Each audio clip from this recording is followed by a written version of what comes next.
আসসালামু আলাইকুম দর্শক শ্রোতা।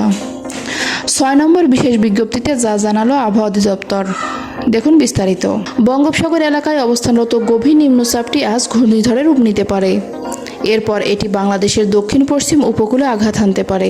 প্রিয় দর্শক, আমার এই ভিডিওটি যদি আপনার ভালো লেগে থাকে তাহলে লাইক, কমেন্ট ও শেয়ার করতে ভুলবেন না। আর সবার আগে এমন সব গুরুত্বপূর্ণ ভিডিও পেতে চাইলে আমার চ্যানেলটি অবশ্যই সাবস্ক্রাইব করে বেল আইকনটি বাজিয়ে রাখুন।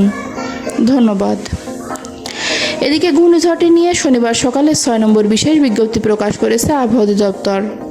এতে বলা হয়, পূর্ব মধ্য বঙ্গোপসাগর ও তৎসংলগ্ন পশ্চিম মধ্য বঙ্গোপসাগর এলাকায় অবস্থানরত গভীর নিম্নচাপটি উত্তর বা উত্তর পূর্ব দিকে অগ্রসর হয়ে একই এলাকায় অবস্থান করছে।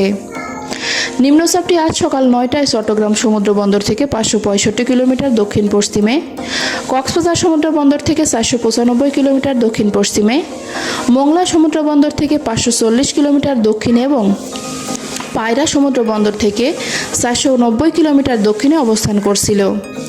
এটি আরও উত্তর পূর্ব দিকে অগ্রসর ও ঘনীভূত হতে পারে।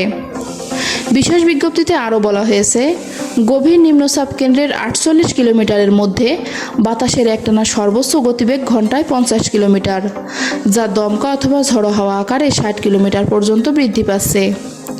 গভীর নিম্নচাপ কেন্দ্রের নিকটবর্তী এলাকায় সাগর উত্তাল রয়েছে।